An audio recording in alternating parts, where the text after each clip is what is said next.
அல்ஹம்துலில்லாஹி ரப்பில் ஆலமீன். அஸ்ஸலாமு அலைக்கும் வரஹ்மத்துல்லாஹி வபரகாத்துஹு. இன்னைக்கு நம்ம 2வது நாள் வகுப்புடைய சாராம்சத்தை பார்க்க போகிறோம்.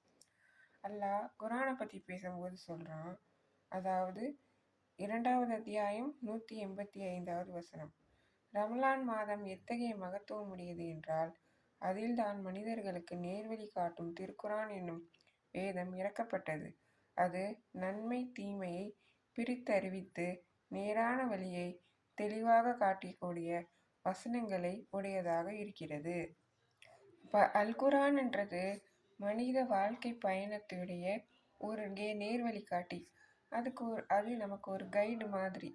நம்ம போகிற பாதை சரியாக இருக்கா, தப்பாக இருக்கா, கரெக்டாக போகிறோமா அப்படின்னு நம்ம போகிற பாதைகள் இருக்கிற பிரச்சனைகளில் நல்லது எது, கெட்டது எது அப்படின்னு நல்லா தெளிவாக பிரித்து காட்டி, அதுவும் தெளிவாக காட்டக்கூடிய ஒரு கைடாக தான் நம்ம குரான் இருக்குது. அதே மாதிரி பார்த்தோம்னா, மனிதனாலே பிரச்சனைகள் இருக்கும். அவனுக்கு பலதரப்பட்ட பிரச்சனைகள் இருக்குது. சிலருக்கு உடல் ரீதியான பிரச்சனைகள், மன ரீதியான பிரச்சனைகள், குடும்ப பிரச்சனைகள் இருக்குது, வாழ்க்கையில் பிரச்சனை இருக்குது, தொழிலில் பிரச்சனை இருக்குது. இப்படின்னு பிரச்சனை இல்லாத இடமும் கிடையாது, நேரமும் கிடையாது. அப்படியே மனுஷன் பிரச்சனையில் மாட்டி பரிதவிச்சு நிற்கும்போது அல்லாஹ் என்ன சொல்கிறான் அப்படின்னா, 65வது அத்தியாயம் 2வது வசனத்தில் அல்லாஹ் சொல்கிறான், அல்லாஹ்வை அஞ்சுவோருக்கு அவன் ஒரு போக்கிடத்தை ஏற்படுத்துவான், ஒரு வழியை காட்டுவான். அதாவது மனுஷன் பிரச்சனையில் சிக்கி தவிக்கும்போது, எனக்கு வேற போகிறதுக்கு வழி இல்லையா அல்லாஹ், நீதான் ஒரே வழி, நீதான் ஒரே போக்கிடம்னு நம்ம கையேந்தி நிற்கும்போது அல்லாஹ் அவனுக்கு அந்த பாதையில் உள்ள தடங்களை விலகி இலக்குவாக்கி அவனுக்கு ஒரு வழியை காட்டுறான். அதற்கு உதாரணமாக நம்ம யூனுஸ் அலைஹிஸ்ஸலாமுடைய வரலாறை பார்க்கலாம். அதாவது 21வது அத்தியாயம் 87வது வசனத்தில்.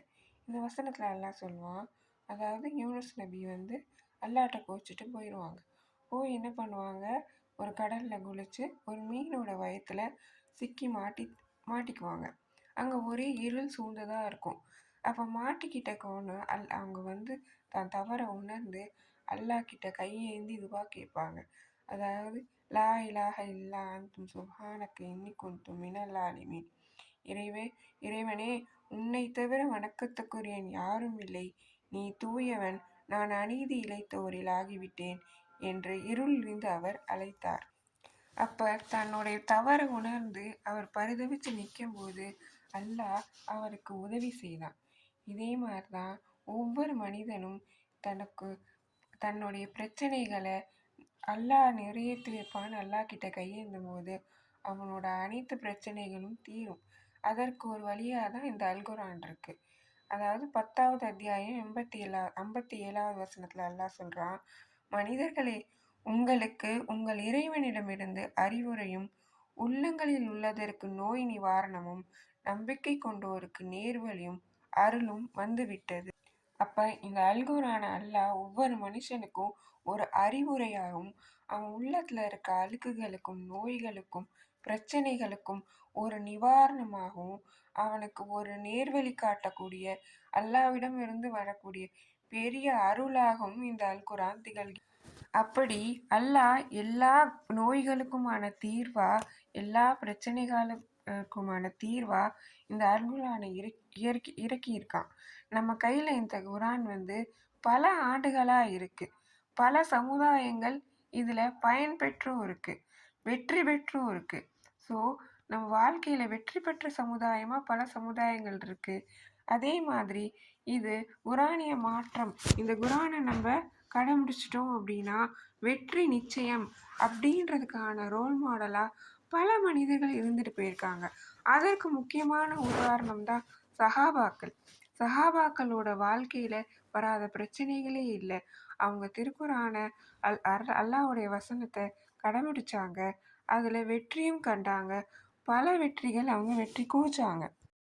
அப்பேற்பட்ட குரான் நம்ம கைகளில் இத்தனை ஆண்டுகளாக இருக்கும்போது நம்ம வாழ்க்கையில் ஏன் இந்த குரான் ஒரு பெரிய மாற்றத்தை ஏற்படுத்தலை? ஏன் இறைவனை அஞ்சுவோருக்கு ஏற்பட்ட மாற்றம் ஏன் நமக்கு ஏற்படுத்தலை?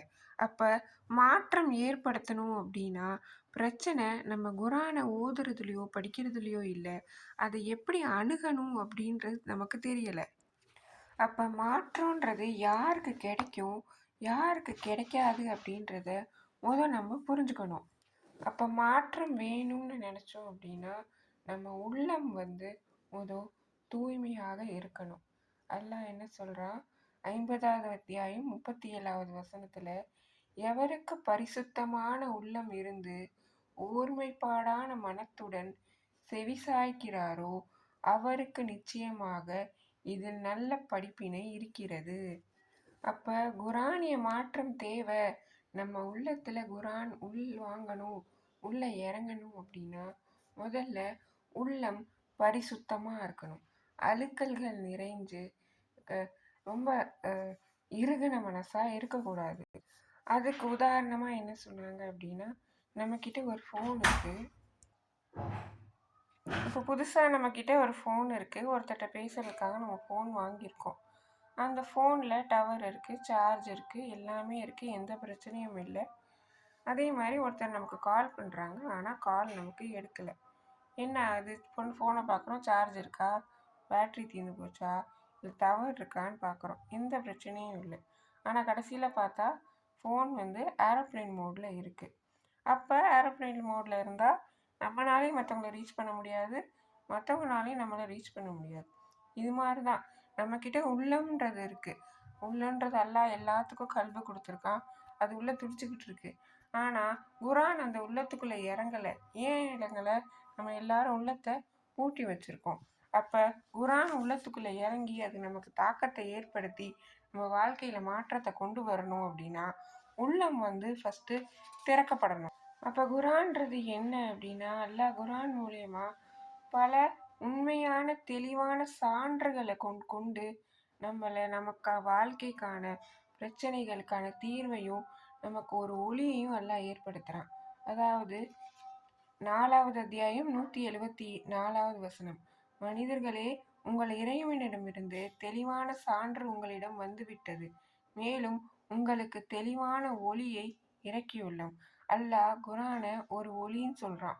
உதாரணமாக பார்த்தோம் அப்படின்னா, இப்போ சூரியன் வந்துருச்சு அப்படின்னா சூரியனுடைய ஒளி எல்லா வீட்டுக்கும் பயன்படும், அது எல்லா வீட்டையும் சென்றடையும்.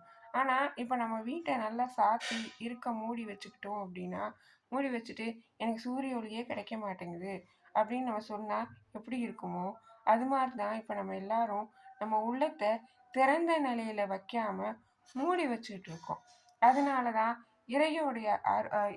இறைவனுடைய அருளான ஒளி நம்மளை அடைய மாட்டேங்குது. அப்போ நம்மோட உள்ளம் திறந்த நிலையில் உள்ளதா இல்லை மூடப்பட்டையில் உள்ளதான்னு எப்படி பார்க்கறது? இப்போ ஒரு மனிதனுக்கு உள்ளம் திறந்திருந்தா அல்லாஹ் சில அடையாளங்களை சொல்கிறான். அதாவது சில அப்போ உள்ளம் திறந்து தான் இருக்குது அப்படின்றதுக்கான அடையாளங்களில் முதல் அடையாளமாக பார்க்கலாம். முதல் அடையாளம் என்னன்னா, குரான் வாசிக்கும் போதோ கேட்கும் போதோ உடலும் உள்ளமும் சிலிர்க்கும். 39வது அத்தியாயம் 23வது வசனத்தில் அல்லாஹ் சொல்கிறான், தமது இறைவனை அஞ்சுவோரின் தோள்கள் இதனால் சிலிர்த்து விடுகின்றன, பின்னர் அவர்களின் தோள்களும் உள்ளங்களும் அல்லாவை நினைப்பதற்காக மென்மையடைகின்றன. அப்போ குரானுடைய வசனங்கள்ல கேட்கும் போதும் இல்லை அல்லாவுடைய அத்தாட்சிகளை பார்க்கும்போது மனுஷனுக்கு சிலிர்க்கும், உடல் சிலிர்த்து தோள்களும் அப்படியே உள்ளங்கள் அப்படியே இலகுவாகும். பல நேரங்கள் நமக்கு வாழ்க்கையில் நிறைய சம்பவங்கள் இருக்கும். அந்த சம்பவங்கள் நடக்கும்போது அது நம்ம உள்ளத்தை போய் எப்படி தாக்கும்போது, நல்ல ஆள் மனசை டச் பண்ணும்போது நம்மளை அறியாமையே உடல்லாம் சிலிர்க்கும். ஆச்சரியத்துலையும் அல்லாவுடைய உதவி வரும்போதும் ஒரு ஆச்சரியத்தில் அது உடம்பே சிலிர்த்து போகும். அது நம்ம ஒரு அடையாளம். இரண்டாவது அடையாளமாக சொல்றது அழுகை. அதாவது அல்லாஹ் 17வது அத்தியாயம் 107வது வசனத்திலிருந்து 109 வசனம் வரைக்கும் அல்லாஹ் என்ன சொல்றான், இதை நம்புங்கள் அல்லது இதை நம்பாமல் இருங்கள் என்று கூறுவீராக. இதற்கு முன் வேத அறிவு கொடுக்கப்பட்டோரிடம் இது கூறப்பட்டால் அவர்கள் முகம் குப்புற சஜிதாவில் விழுவார்கள். அழுது முகம் குப்புற அவர்கள் விழுகின்றனர். அது அவர்களுக்கு அடக்கத்தை அதிகமாக்குகிறது. அப்ப குரானுடைய வசனங்களும் அல்லாஹ்வோட அத்தாட்சிகளும் நம்ம கிட்ட வரும்போது நம்மள அறியாமலேயே அழுது கண்கள்லேருந்து கண்ணீர் வழிஞ்சு நம்ம உள்ளம் அடக்கத்தை உள்ளத்துடைய அடக்கம் அதிகமாகும். இந்த நிலை ஏற்படுறவங்களுக்கு உள்ளம் திறந்திருக்குது அப்படின்றது அத்தாட்சியாகும். இதுவே அல்லாஹ் 5வது அத்தியாயம் 83வது வசனத்துல அல்லாஹ் சொல்றான், தூதர் மீது அருளப்பட்டவற்றை செவியுற்றால் உண்மையை அவர்கள் உணர்வதன் காரணமாக அவர்களின் கண்கள் தாரை தாரையாக கண்ணீர் வடிப்பதை காண்பீர். எங்கள் இறைவனே, இவ்வேதத்தை நாங்கள் நம்பிக்கை கொண்டோம். ஆகவே இவ்வேதம் உண்மையானதென சாட்சி கூறுபவர்களுடன் எங்களையும் நீ பதிவு செய்து கொள்வாயாக என்று பிரார்த்தித்து கூறினார்கள். அப்ப உள்ளம் திறந்தவர்களுக்கு குரானுடைய வசனங்களை கேட்கும் பொழுது அவங்களே அறியாம கண்கள்ல தாரை தாரையாக கண்ணீர் வடியும். புகாரில ஒரு ஹதீஸ் இருக்கு. அதாவது 712வது ஹதீஸாக பதிவேற்று. அதாவது ஆயிஷா அலி அறிவிக்கிறாங்க, ரசூல்லாவுக்கு நோய்வாய்ப்பட்டிருக்கும் போது அவங்க பிலாலை தொழுகை நடத்தும்படி சொன்னாங்க. அப்போது ரசூல்லா சொன்னாங்களா, அபூபக்கரை தொழுகை நடத்த சொல்லுங்கள் என்றார்கள். அதற்கு ஆயிஷா அலி சொன்னாங்க, அவங்க உங்க இடத்துல நின்று தொழுகை நடத்தினா அவங்களால தொழுக முடியாது, அழுகையை அடக்க முடியாது, அவங்க ஒழுங்கா தொழுக இயலாது, அதனால நீங்க பிலாலை தொழுக சொல்லுங்க அப்படின்னு சொன்னார். ஆயிஷா சொன்னாங்க, அவர் இளகிய மனம் படைத்தவர், உங்கள் இடத்தில் அவர் நின்றால் அழுது விடுவார், அவரால் இது இயலாது என்று கூறினேன். அதற்கு மீண்டும் ரசூல்லா திரும்ப 2 தடவை 3 தடவை 4ஆம் முறையும் சொன்னோம். 4ஆம் முறையும் சொன்னபோது, நீங்கள் யூசுப் நபியின் தோழியராக இருக்கிறீர்களா, அபூபக்கரை தொழுகை நடத்த சொல்லுங்கள் என்றார். அபூபக்கர் தொழுகை நடத்தினார். நபி ஸல்லல்லாஹு அலைஹி வஸல்லம் அவர்கள் அப்போ நோய்வாய்ப்பட்டிருந்தாங்க. இந்த ஒரு சம்பவம் எதை உதாரணமாக சொல்லுது அப்படின்னா, அபூபக்கர் ரலியல்லாஹுடைய மனம் எவ்வளவு இலகுவாக இருந்திருக்கு. அப்போ அவங்க அந்த குரான் வசனங்களை ஓடும்போது அவங்களே அறியாம கண்கள்ல கண்ணீர் வழிஞ்சிருக்கு. அப்ப குரான் நம்ம வாழ்க்கையில மாற்றத்தை ஏற்படுத்தணும் அப்படின்னா நம்ம உள்ளங்கள் திறந்திருக்கணும். அந்த உள்ளங்கள் திறந்திருக்க அடையாளமாக முதல் அடையாளமாக என்ன பார்த்தோம் அப்படின்னா, தோள்கள் சிலிர்க்கும். அவங்க அறியாமையே அவங்களுடைய உடல் சிலர் குரான் வசனங்களை கேட்கும்போது அறியாமையே உடல் சிலிர்க்கும்னு பார்த்தோம்.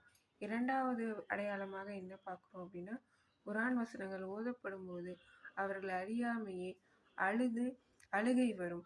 இந்த 2 அடையாளங்கள் தான் பார்த்தோம். இன்ஷா அல்லாஹ் அடுத்த விஷயங்களை அடுத்த வகுப்புல பார்க்கலாம்.